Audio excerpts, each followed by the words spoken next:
ఈరోజు ఈ వీడియోలో కొంతమంది ముస్లిమ్స్ మాణిక్య ప్రభులు వారికి మాంసాహారం పెట్టారండి. అప్పుడు ఏం జరిగిందో తెలుసుకుందాం. విశ్వరూప సందర్శనమును కనపరిచిన పిమ్మట ప్రభువు కీర్తి అనేక రెట్లు హెచ్చి వ్యాప్తి చెందెను. అందరికూను ప్రభు యందు భక్తి విశ్వాసములు ఏర్పడెను. కానీ తక్కువ తరగతికి చెందిన కొందరు యవ్వనులకు అది గిట్టలేదు. ప్రభు యొక్క అద్భుత శక్తులను ఇంకను పరీక్షింపగోరిరి. ఈ పరీక్షలో ప్రభువు నిలవలేకపోయినా ప్రభువు కీర్తికి భంగం వచ్చునని తలసిరి. హిందూ ముసల్మాను సంఘములలో అనేక మంది బైరాగులను ఫకీర్లను కలరు. అందులో వీరొకరు కానీ వీరిలో విశేషమేదీనూ లేదని చాటింపదలసిరి.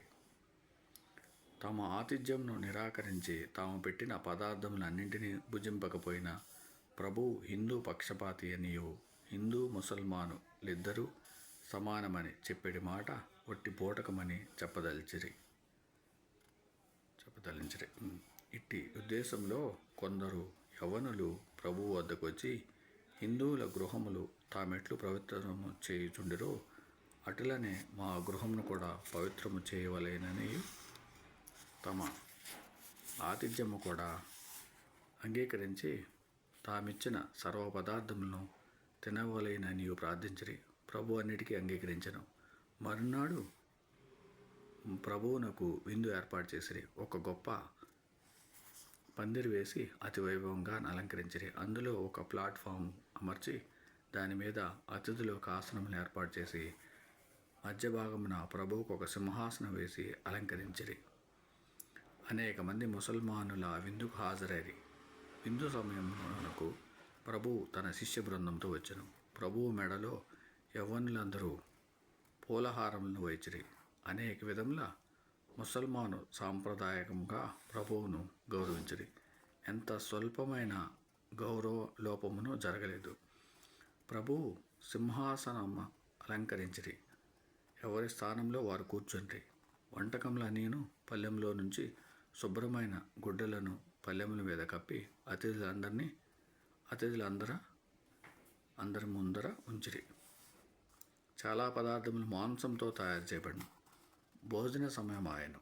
ప్రభువు తన ప్రక్కనున్న శిష్యునొకనితో పళ్ళెం మీది గుడ్డను తీయమని ఆజ్ఞాపించెను. శిష్యుడు అటులనే చేసెను. ఖర్జూర ఫలములు, మిఠాయి, పుష్పములు మాత్రం కనిపించెను. మాంసాహారం లేదు అక్కడ. ఖర్జూరాలు ఉన్నాయి, మిఠాయిలు ఉన్నాయి. అది అందరూ పల్లెముల మీది గుడ్డలను తీసిరి. అందరి ఎదుటను ఫలములు, మిఠాయి మాత్రమే కనిపించెను. మోసగాండ్రు కిన్నులైరి. తక్కిన వారందరూ సంతసించిరి. మోసగాండ్రు తమ్ము క్షమింపవలెనని ప్రభువును ప్రార్థించిరి. ప్రభువు క్షమించిరి.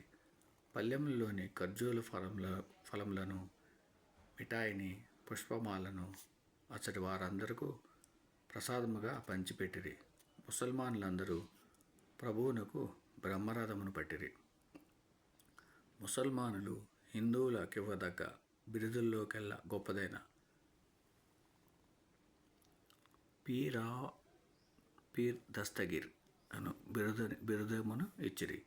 ప్రభువు ఖ్యాతి హైదరాబాద్ వ్యాపించి అచ్చటి నుండి అనేక వేల ముసల్మాన్లు, హిందువులు ప్రభు దర్శనార్థం బీదర్ నగరం వచ్చిరి. వీరిలో అనేక మంది అనేక కోరికలతో వచ్చిరి. ధనము కావాలని అడిగేటివారును, భూములు కావాలని అడిగేటివారును, ఇంకనూ అనేక కోరికలను తీర్చమని అడిగేటివారును ఉండిరి. ప్రభువు కొన్ని దినములచ్చట గడిపిరి. బీదర్లోని హిందువులను, ముసల్మాన్లను తమ గాదిని ఒకదాన్ని బీదర్లో స్థాపింపవలసిందని ప్రభువును కోరిరి. ముసల్మానులు నివసించు భాగంలో మధ్యగా తన గాదిని ప్రభువు స్థాపన చేసిరి. కొన్ని దినములైన పిమ్మట ప్రభువు కళ్యాణ నగరమునకు పయనమైరి. కొద్దిమంది శిష్యులను మాత్రం చెంతనుంచుకొని తక్కిన పరివారం అంతను ముందుగా పంపిరి. ప్రభువు మేనాలో ప్రయాణం చేసెను. హోమినాబాదు వచ్చి దారిలోనున్న 2 చిన్న నదులను దాటిరి. ఆ కాలంలో నీ ప్రాంతమును మహారణ్యముగా నుండెను. ప్రభువు యొక్క మేనా లతాగుల్బముల మధ్య చిక్కుబడెను. బోయీలు ముందునకు సాగలేకపోయిరి. మేనాను క్రింద దించిరి. ప్రభువు మేనా నుండి క్రిందికి దిగి సమీపంలో ఉన్న 2 బిల్వ వృక్షముల క్రింద విశ్రాంతి తీసుకుంది. మేనా దించిన స్థలము చుట్టుపక్కలనున్న ప్రదేశములన్నింటిలోకి ఎత్తైనది. శ్రీ ప్రభువు యొక్క దేవాలయం సరిగా మేనా దించబడిన స్థలంలోనే ఉన్నది. ఇచ్చటి నుండి ప్రభువు ముందునకు ప్రయాణం సాగింపలేదు. జీవించి ఉన్నంతకాలం ఇచ్చటనే ఉండేది. ఓం సమర్థ సద్గురు సాయినాథ్ మహారాజ్కి జయ. ఓం సమర్థ సద్గురు భరద్వాజ్ మహారాజ్కి జయ. ఓం సమర్థ సద్గురు మాణిక్య ప్రభు మహారాజ్కి జయ.